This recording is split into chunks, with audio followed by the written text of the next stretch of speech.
History में चोरी तो बहुत सी हुई है। कभी गोल्ड ट्रेन्स लूटी गई, कभी बैंक्स ब्लास्ट करके साफ कर दिए गई। लेकिन एक चोरी ऐसी भी हुई है जो किसी की सोच से बाहर थी। ना गोली चली, ना खून बहा, सिर्फ दिमाग, पेशेंस और एक ऑब्सेशन। और जब ये चोरी खत्म हुई, दुनिया का सबसे सिक्योर वॉल्ट खाली था। Antwerp diamond heist, the heist of the century. Antwerp एक छोटा सा शहर है, लेकिन दुनिया के लिए ये the diamond capital of the world था। हर साल यहाँ से बिलियन डॉलर के डायमंड्स गुजरते थे। एक गली होविनरस्ट्रात सिर्फ 200 मीटर की है, लेकिन इसके हर कोने में high security, arm guards, CCTV, double gauge ID checks थे। और इस गली के बीच में था एंटवर्प डायमंड सेंटर वॉल्ट, एक फोर्ट्रेस। 3 टन का steel door, multiple codes, infrared lasers, motion sensors, heat detectors और साथ में थे 189 लॉकर्स जिसमें छुपी थी दुनिया भर की दौलत। ये वोल्ट सिर्फ बनाया ही एक चीज के लिए गया था, वो था डायमंड्स को अनटचेबल बनाने के लिए। लेकिन एक आदमी था जिसने कहा हर फोर्ट्रेस का एक वीकनेस होता है। उस आदमी का नाम था लियोनार्डो नोटारबार्टोलो। लियोनार्डो इटली के एक छोटे से टाउन में पैदा हुआ था। जिंदगी आम थी, लेकिन उसके दिमाग में हमेशा एक बात थी, शॉर्टकट टू रिचेस। छोटी चोरी से शुरू किया, फिर इंश्योरेंस फ्रॉड्स, फिर आर्ट थेफ्ट। धीरे धीरे वो एक प्रोफेशनल कॉनमैन बन गया। इटालियन अंडरवर्ल्ड में उसका एक नाम था, द मास्टर। उसकी स्पेशलिटी क्या थी? वायलेंस नहीं, गोली नहीं, सिर्फ प्लानिंग, डिस्कस और पेशेंस। और यह स्किल उसे लेकर आई एंटवर्प। लेकिन एंटवर्प में वो चोर बन के नहीं आया था। उसने एक डिस्कस पहना, एक डायमंड डीलर का सूट बूट पहनता, ब्रीफ केस लेकर आता, कॉफी शॉप्स में मीटिंग करता, हर हफ्ता डायमंड डिस्ट्रिक्ट में घुसता। धीरे धीरे वो ट्रेडर्स के बीच में एक फेमिलियर चेहरा बन गया और किसी को शक भी नहीं हुआ कि ये बंदा असल में हर दिन सर्विलेंस कर रहा है। कैमरे के ब्लाइंड स्पॉट नोट करता, गार्ड्स की शिफ्ट लिखता, लॉकिंग सिस्टम्स ऑब्जर्व करता। 3 साल तक वो सिर्फ एक काम करता रहा, वो थी स्टडी।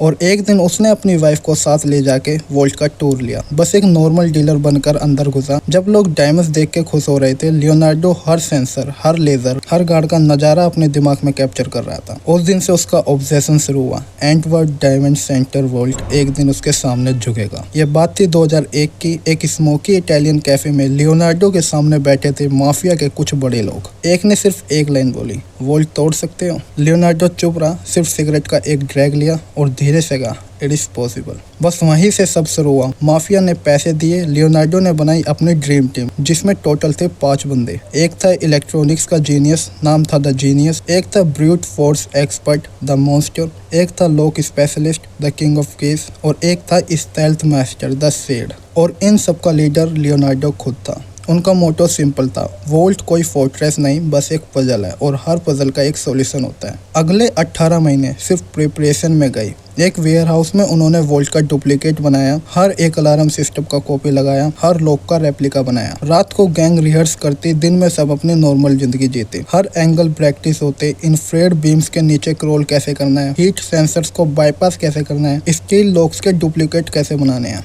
ये कोई प्लान नहीं था, ये एक ऑब्सेशन बन गया था। और जब तक उन्होंने रिहर्सल कंप्लीट की, हर मेंबर के दिमाग में वोल्ट का मैप फोटोग्राफिक मेमोरी की तरह घुस गया था। फिर आया 14 फरवरी 2003, वैलेंटाइंस वीकेंड। शहर खुशियों में डूबा था और उसी रात लियोनार्डो और उसकी टीम निकल पड़ी हिस्ट्री लिखने। 14 फरवरी 2003, एंटवर्प शहर वैलेंटाइंस वीकेंड में मस्त था। लवर्स रेस्टोरेंट में थे, स्ट्रीट पर शांति थी, लेकिन अंडरग्राउंड एक प्लान अपनी पीक पे था। लियोनार्डो और उसकी टीम ने डिसाइड किया था इसी रात वो अटैक करेगी। शाम के 7 बजे टीम एक रेंटल कार में निकलती है। नॉर्मल कपड़े, बेसबॉल कैप्स, ग्लव्स, एकदम कैजुअल लुक। कार के अंदर है tools, duplicate keys, black bag, सब कुछ रिहर्स्ड। हर बंदा अपना रोल को जानता था। इनका टारगेट सिंपल था, एंटवर्प डायमंड सेंटर। और टाइमिंग थी गार्ड शिफ्ट के चेंज के तुरंत बाद। रात के 9 बजे लियोनार्डो कार पार्क करता है डायमंड डिस्ट्रिक्ट के अंदर, नॉर्मल जैसे डीलर्स हमेशा करते हैं। किसी को शक नहीं हुआ। वो एक बैक अलाई के रास्ते से अंदर घुसता है। गेट पर सीसीटीवी कैमरास होते हैं,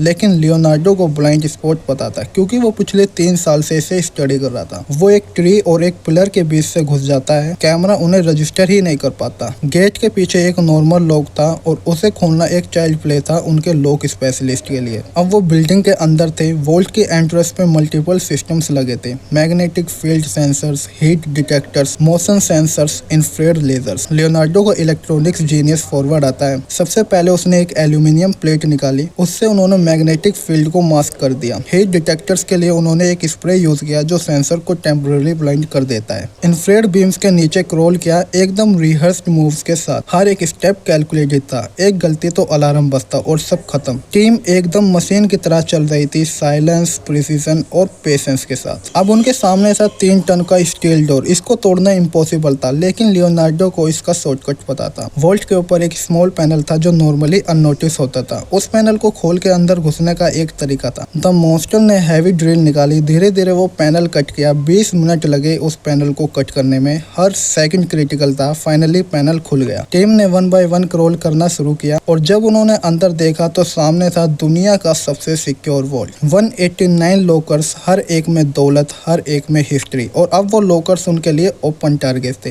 टीम ने काम शुरू किया, डुप्लीकेट कीज निकाली गई। लॉक स्पेशलिस्ट ने एक एक करके लॉकर्स खोलने स्टार्ट किए। उनके अंदर थे uncut diamonds, polish stones, gold, cash and rare jewellery. एक एक बैग फिल होता गया, 1 2 3 फिर 50। सब कुछ रेयर्स था, लेकिन असली एड्रेनलिन अब चल रहा था। उन्होंने सिर्फ हाई वैल्यू आइटम्स उठाए, टाइम वेस्ट नहीं किया, सिर्फ डायमंड्स और ज्वेलरी। 2 घंटे तक वो वॉल्ट के अंदर रहे और उसी वक्त दुनिया की सबसे सिक्योर वॉल्ट एक ओपन सुपरमार्केट जैसा लग रहा था। सुबह होने से पहले उन्हें निकलना था। बैग्स फुल हो चुके थे, जिसकी रफ वैल्यू थी लगभग $100 मिलियन। वापस स्क्रॉल करके पैनल से निकले, टूल साफ किए, एल्यूमिनियम प्लेस, स्प्रेज, ग्लव्स, सब एविडेंस इरेज कर दिए। रात के 5 बजे टीम वॉल्ट से बाहर आ गई, कार में बैग्स डाले और जब एंटवर्प में सुबह का सूरज उठा, वॉल्ट के अंदर खाली लॉकर्स घूम रहे थे और दुनिया को अभी तक खबर भी नहीं थी कि उस रात उनकी हिस्ट्री लिखी गई है। 15 फरवरी 2003 एंटवर्प डायमंड सेंटर, सुबह के 7 बजे एक गार्ड रूटीन चेक कर रहा था। जब वो वॉल्ट की तरफ आया, उसने कुछ अजीब देखा। वॉल्ट का स्टील डोर बंद था, अलार्म्स नॉर्मल दिख रहे थे, लेकिन अंदर जाके सीन कुछ और था। लॉकर्स खुले हुए थे, ज्वेलरी और डायमंड्स हवा हो चुके थे और फ्लोर्स पे बिखरे थे खाली बॉक्सेस। गार्ड ने तुरंत फोन उठाया और इमरजेंसी लाइन डायल की। विद इन मिनट्स पूरा डायमंड डिस्ट्रिक्ट एक वॉर जोन बन गया। पुलिस, फॉरेंसिक टीम, साइलेंस और एक ही वर्ड हर जगह घूम रहा था, who is the heist. $100 million के डायमंड और ज्वेलरी बस हवा हो गए। इंटरनेशनल मीडिया ने इसको बोला the heist of the century और पुलिस पे प्रेशर आ गया। Belgium government, diamond traders, insurance company सब चिल्लाई, ये कैसे हुआ। पुलिस फॉरेंसिक टीम ने वॉल्ट को इंच बाय इंच चेक किया और वो डिटेल्स देखकर शॉक हो गए। ना तो मेन डोर डैमेज हुआ था, ना अलार्म्स ट्रिगर हुए थे और ना ही सीसीटीवी ने कुछ रिकॉर्ड किया था। सिर्फ एक ही चीज मिली, लॉकर्स के अंदर ग्लव्स के छोटे फाइबर्स, थोड़ा प्लास्टिक टेप और एक छोटा सा सैंडविच रैपर। सैंडविच रैपर एक छोटी सी चीज थी, लेकिन वही पुलिस के लिए गोल्डन क्लू बन गई। उसमें सलाइवा था, डीएनए टेस्ट हुआ और रिजल्ट ने नाम लिया लियोनार्डो नोटारबार्टोलो। पुलिस लियोनार्डो को पहले से जानती थी, वो एक नॉन कॉमन था और एंटवर्प डायमंड डिस्ट्रिक्ट में एक डीलर के रूप में रहता था। उन्हें रियलाइज हुआ लियोनार्डो ने 3 साल तक डिस्गाइज करके ट्रस्ट बनाया, सर्विलेंस की और वॉल्ट का पजल सॉल्व किया। और सबसे बड़ी गलती सैंडविच रैपर, एक मास्टरमाइंड, लेकिन एक छोटी सी भी केयरलेस मूव ने सब एक्सपोज कर दिया। पुलिस ने इटली में रेड्स की। लियोनार्डो अपने घर में कामली बैठा था, लेकिन उसके बेसमेंट में एविडेंस थी। वहाँ उन्हें मिला वॉल्ट के ब्लूप्रिंट्स, डुप्लीकेट केस और सर्विलेंस फोटोज। और ये सब कंफर्म कर गया कि एंटवर्प डायमंड हेस्ट का मास्टरमाइंड और कोई नहीं, लियोनार्डो था। 2003 के मिड तक लियोनार्डो और उसकी टीम को पकड़ लिया गया। कोर्ट में ट्रायल हुआ और जज ने सुनाया 10 साल का प्रिजन सेंटेंस। लेकिन असली ट्विस्ट यही था, पुलिस ने सिर्फ थोड़ा माल रिकवर किया। आउट ऑफ $100 मिलियन के डायमंड मेजोरिटी कभी नहीं मिली। कहा जाता है कि लियोनार्डो ने डिलाइबरेटली बताया था, हमने सिर्फ लॉकर्स एम्प्टी किए, डायमंड्स अभी भी समवेयर सेफ है। लियोनार्डो जेल गया, लेकिन र्यूमर्स ये भी है कि उसने अपना शेयर पहले ही सिक्योर कर लिया था। कुछ लोग कहते हैं एक मास्टरमाइंड कभी अपना लास्ट मूव एक्सपोज नहीं करता।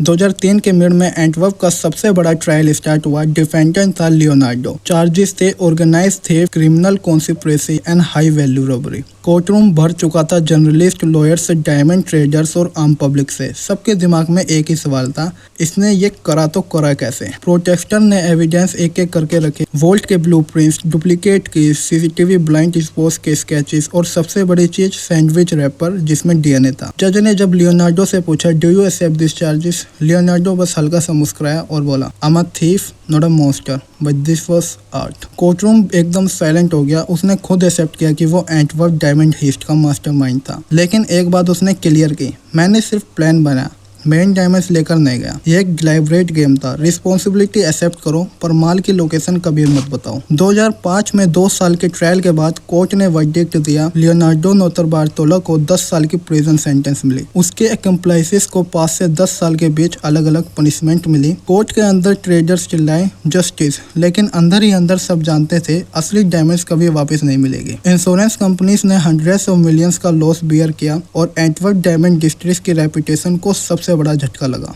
जेल में बैठकर लियोनार्डो ने एक इंटरव्यू दिया और उसने एक शॉकिंग क्लेम किया, हमने $100 मिलियन के डायमंड्स नहीं चुराए, वो एक सेटअप था, हमने सिर्फ $20 मिलियन लिए थे, बाकी ट्रेडर्स ने खुद डिसअपीयर किए इंश्योरेंस फ्रॉड के लिए। ये स्टेटमेंट एक बॉम्ब था। क्या एंटवर्प हाइस्ट सिर्फ एक चोरी थी या फिर एक बड़ा इंश्योरेंस स्कैम जिसमें चोर और ट्रेडर्स दोनों इन्वॉल्व थे? पुलिस के पास कोई प्रूफ नहीं था और लियोनार्डो अपनी स्टोरी के साथ जेल में बैठा रहा। 2010 में लियोनार्डो अपनी सेंटेंस के 6 साल बाद रिलीज हुआ। उसके चेहरे पे अभी भी कॉन्फिडेंस था। लोगों ने पूछा डायमंड्स कहाँ है? उसने सिर्फ एक लाइन बोली, हिडन फॉरएवर। और उस मोमेंट में क्लियर हो गया एंटवर्प डायमंड हिस्ट कभी फुल्ली सॉल्व होगा ही नहीं। मास्टरमाइंड जेल गए लेकिन डायमंड्स हिस्ट्री में गायब हो गए। एंटवर्प डायमंड हिस्ट को 20 साल हो चुके हैं लेकिन अभी भी दुनिया भर के लोग इसको the heist of the century कहते हैं। ना सिर्फ इसके लिए कि $100 मिलियन के डायमंड चुराए गए, बल्कि इसलिए भी कि वो डायमंड्स आज तक रिकवर ही नहीं हुए। केस क्लोज हुआ, मास्टरमाइंड जेल गया लेकिन मिस्ट्री अभी भी जिंदा है। डायमंड्स कहाँ गए? पुलिस को कोई स्टैश नहीं मिला, कोई ब्लैक मार्केट डील प्रूव नहीं हुई। क्या लियोनार्डो के दोस्त अभी भी उन्हें सीक्रेटली ट्रेड कर रहे हैं या फिर एक रिमोट लोकेशन में एक वॉल्ट में वो अभी भी छुपे हैं? लियोनार्डो ने जेल में जो बोला क्या वो सच था? क्या ट्रेडर्स खुद इस प्लान में शामिल थे ताकि इंश्योरेंस से डबल पैसा बन सके? 5 लोग पकड़े गए लेकिन 1-2 मेंबर्स कभी ट्रेस नहीं हुए। क्या वही असली डायमंड्स लेकर गायब हुए? एंटवर्प के बाद दुनिया भर के वॉल्ट्स और डायमंड डिस्ट्रिक्ट्स ने अपना सिक्योरिटी सिस्टम बदल दिया। Laser grids, biometric scanners, AI surveillance सब अपग्रेड हुआ। ये हिस्ट एक वार्निंग बन गया था, नो सिस्टम इज परफेक्ट। हर वॉल्ट के अंदर एक वीकनेस होती है, बस उसे ढूंढने वाला चाहिए। क्रिमिनोलॉजी क्लासेस में एंटवर्प हिस्ट को एक केस स्टडी की तरह पढ़ाया जाता है और लियोनार्डो का नाम एक लेजेंड बन गया है। एक ऐसा चोर जो मास्टरमाइंड था, जिसे जेल मिली लेकिन जिसका प्लान आज तक अनबिडेबल है। 2019 में एक इटालियन जर्नलिस्ट ने लियोनार्डो से फिर इंटरव्यू लिया और उसने दोबारा वही सवाल पूछा, डायमंड्स कहाँ है? लियोनार्डो सिर्फ मुस्कुराया और बोला, कुछ राज कभी खोले नहीं जाते। बस इतना कह के वो चल दिया और उसके बाद साइलेंस हो गया। तो क्या डायमंड्स अभी भी कहीं एंटवर्प के जंगल में छुपे हैं या किसी रिच कलेक्टर के पास लॉक्ड है, या फिर ये सिर्फ एक कहानी थी? सच क्या है कोई नहीं जानता और शायद इसी वजह से एंटवर्प डायमंड हिस्ट अभी भी दुनिया का सबसे बड़ा अनसॉल्व मिस्ट्री है। अगर आपको यह कहानी पसंद आई और आप ऐसी ही रियल क्राइम स्टोरीज देखना चाहते हो तो वीडियो को लाइक करो, शेयर करो और सब्सक्राइब करो, क्योंकि अगले एपिसोड में हम लेके आएंगे एक और लेजेंडरी हिस्ट की कहानी जो शायद एंटवर्प से भी ज्यादा शॉकिंग हो।